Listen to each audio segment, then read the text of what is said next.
did, so but competitive in terms of the presentations, but we still put together something, so it's not very technologically.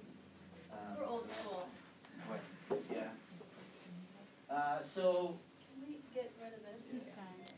All right. So we came up with the parent pipeline for leadership development, so that we can call it people in a way.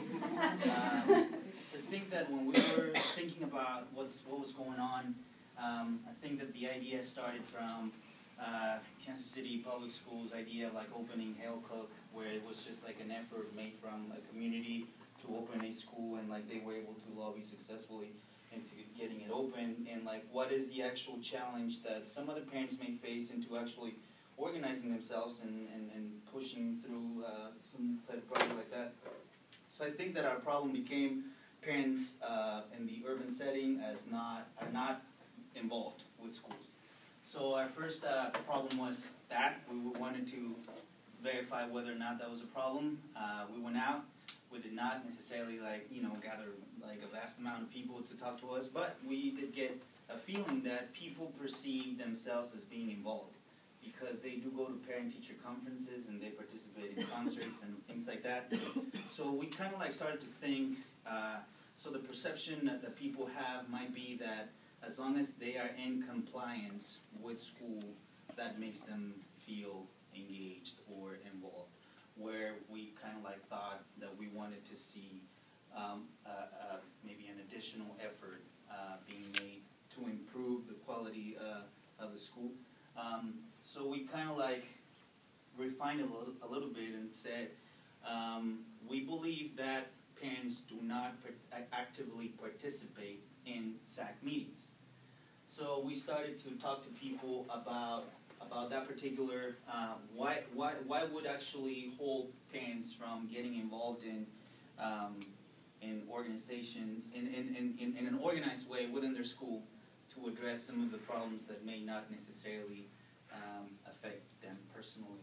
So there's a whole bunch of reasons why people are not necessarily engaged with SAC meetings. One being they don't understand what SAC meetings are or what's at stake. Another one is like the information provided as to when they are held and is very, very limited.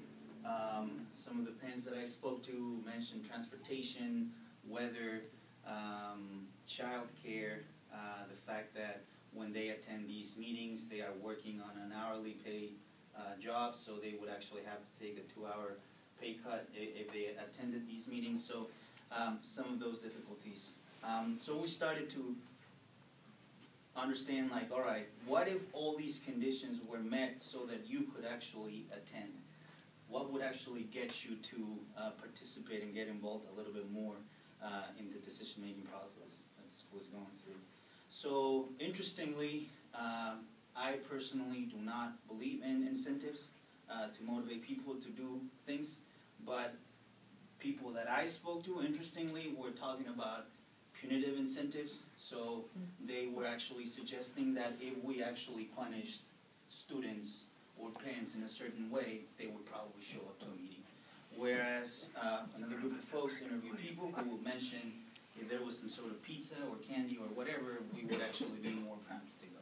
So I think that that was the sort of like underlying message that we could probably use a blend within our solution to implement extrinsic rewards to kind of like get people to come and then start phasing them out. So like in our solution, we do have a component that is actually enforced from the extrinsic standpoint at the beginning.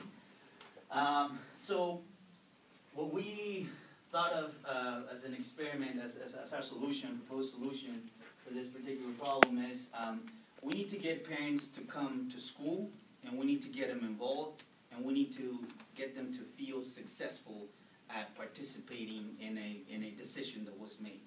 So maybe this is where you guys can help us and we can get your feedback.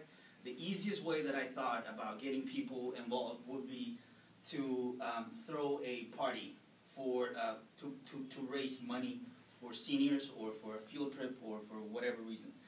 The reason is because money is always needed. Right now, in the context of in an urban setting, like adolescents do not necessarily have opportunities to party. So like if we can do this in a safe environment, that could be a good opportunity.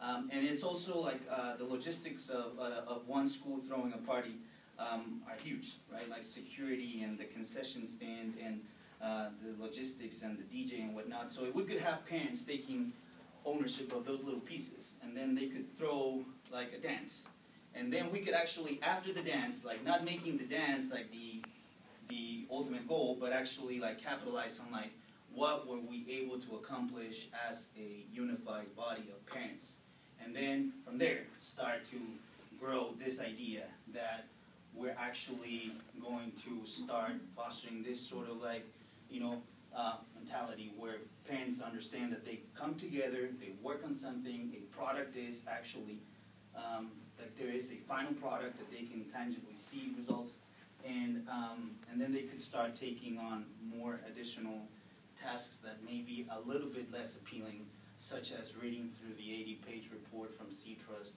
as to what's going to happen with the district. So, we started to see like maybe we can start with parents.